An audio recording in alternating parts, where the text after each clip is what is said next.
என்ன விஜி, மணி 7:15 தான் ஆகுது, அதுக்குள்ள வந்துட்ட? ஒன்னதான் கேட்டுட்டு இருக்கேன் விஜி. என்னாச்சு இன்னைக்கு இவ்ளோ சீக்கிரம் வந்துட்ட? வேலை போயிடுச்சுன்னு எப்படி நான் இவங்க கிட்ட சொல்லுவேன்? இதுக்கப்புறம் நான் என்ன பண்ண போறேன்னு எனக்கு ஒண்ணுமே புரியலையுமா. ஏண்டே, உன்கிட்ட தானே பேசிட்டு இருக்கேன். வாயை திறக்காம இப்படி அமுக்குனி மாதிரி அமைதியா இருந்தா என்ன அர்த்தம்? என்ன ஆச்சு? அம்மா, வேலை சீக்கிரமா முடிஞ்சிருச்சு, அதான் கிளம்பி வந்துட்டேன். இன்னைக்கு கஸ்டமர்ஸும் பெருசா யாரும் வரல, இன்னைக்கு கூட்டமே இல்லம்மா. ஓ, இன்னைக்கு கொஞ்சம் வியாபாரம் டல்லு, அதான் கடை ஓனரு சீக்கிரமா கிளம்புங்கன்னு சொல்லி அனுப்பிட்டாரு. சும்மா நோய் நோயின்னு கேள்வி கேட்டுக்கிட்டே இருக்காது ப்ளீஸ். சரி சரி. அடடே நிலா குட்டி,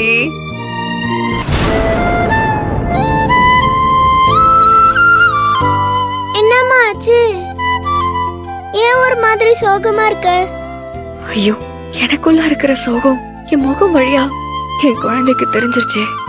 வேலை போன விஷயம் நிலாவுக்கு தெரியவே கூடாது, அவ ரொம்ப ஃபீல் பண்ணுவா. அதெல்லாம் ஒண்ணும் இல்லையே, நான் நல்லா தானே இருக்கேன். கடையில எனக்கு கொஞ்சம் அதிகமான வேலை, கஸ்டமர்ஸ் எனக்கு ரொம்ப ஜாஸ்தி, அதனாலதான் கொஞ்சம் டயர்டா இருக்கேன். அப்ப நீ போய் ரெஸ்ட் எடு. இன்னைக்கு நைட்டு டிஃபனுக்கு நான் பாட்டி கூட சேர்ந்து உங்களுக்கு ஹெல்ப் பண்றேன்.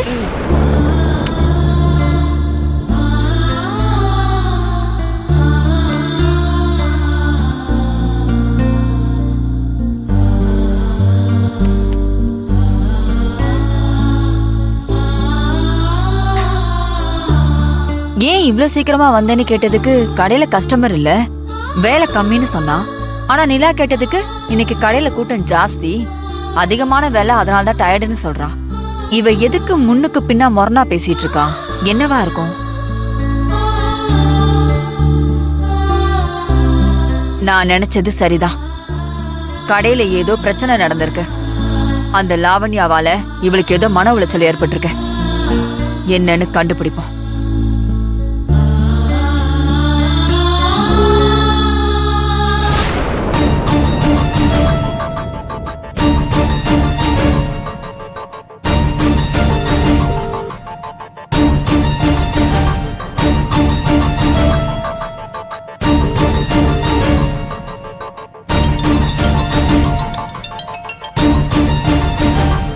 ஹலோ அம்மா, சொல்லுங்கம்மா. யமுனா, என்ன ஆச்சு? விஜய் வீட்டுக்கு வந்தவ சோகமான மூஞ்சோட சரியா பேசாம அழுதுட்டு இருக்கா.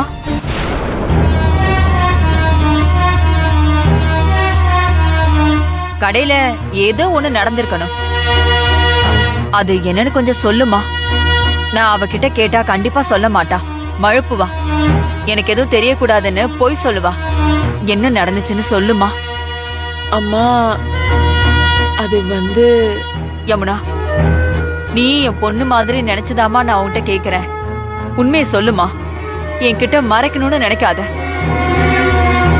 தயவு செஞ்சு என்ன நடந்துச்சுன்னு சொல்லுமா.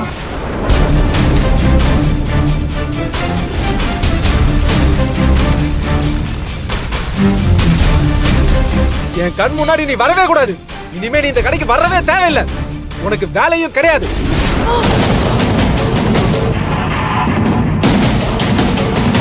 தயவு செஞ்சு கடையை விட்டு அனுப்பிடாதீங்க sir, please sir, please sir, கெஞ்சி கேட்டுக்கிறேன் சார். இவளை கழுத்தை பிடிச்சு கடையை விட்டு வெளியே தள்ளு.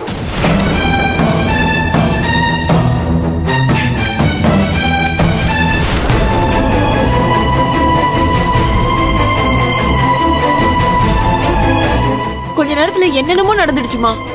என்னமா சொல்ற? இவ்ளோ விஷயம் நடந்திருக்கா? விஜய் எதுக்குமா ஃபயர் ஆக்சிடென்ட் எல்லாம் நடக்கிற அளவுக்கு பண்ண போறா?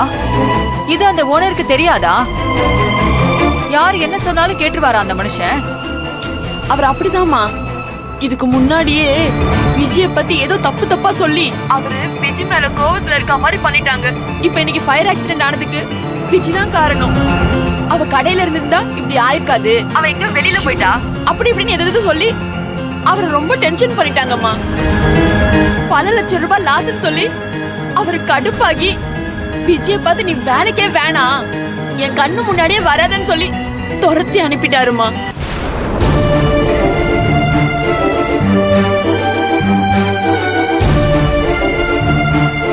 கண்டிப்பா இது எல்லாத்துக்கும் பின்னாடி அந்த லாவண்யா தான் காரணமா இருக்கும். அவளுக்கு என் பொண்ண பழி வாங்கணும்னா அல்வா சாப்பிடுற மாதிரி. மா, இதுக்கு காரணம் அவங்களான்னு தெரியல. ஆனா கடை ஓனரை பொறுத்த வரைக்கும் விஜய் தான் இந்த ஃபயர் ஆக்சிடென்ட்க்கு காரணம்னு அவர் முழுசா நம்புறாருமா. ஐயோ, அதனால இந்த லாவண்யா வச்சு கழுத்தை புடிச்சு விஜய இந்த கடையை விட்டு வெளியே அனுப்பிட்டாங்கம்மா. இதுக்கப்புறம் இந்த கடையில அவளுக்கு வேலை கிடைக்காதுமா. விஜய நினைச்சாதான் எனக்கு ரொம்ப பாவமாவும் கஷ்டமாவும் இருக்குமா.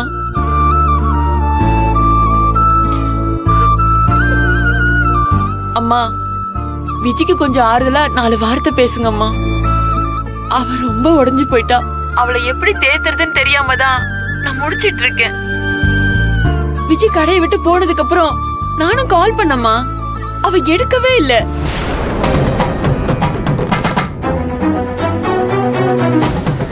விஜய் இந்த வேலையை நம்பி எவ்வளவு விஷயம் பிளான் பண்ணிருந்தான்னு உங்களுக்கும் தெரிஞ்சிருக்கும்.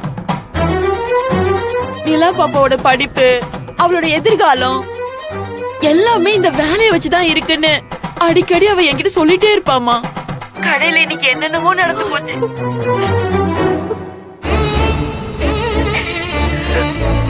அம்மா, நீங்க விஜய கொஞ்சம் பாத்துக்கோங்கம்மா. நான் அப்புறமா அவகிட்ட ஃபோன் பண்ணி பேசுறேம்மா. சரிம்மா.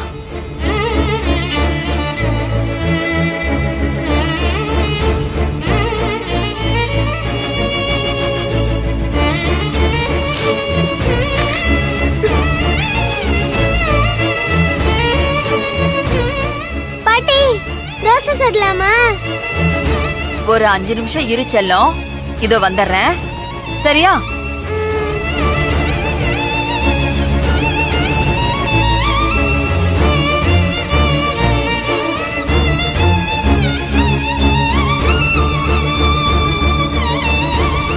விஜி, இன்னைக்கு கடையில நடந்த எல்லா விஷயமும் எனக்கு தெரிஞ்சு போச்சு. இதுக்கெல்லாம் காரணம் அந்த லாவண்யா தானே? சொல்லு. உன்னை வேணும்னே பழி வாங்கணுங்கிறதுக்காக தானே லாவண்யா இப்படி ஒரு காரியத்தை பண்ணிருக்கா.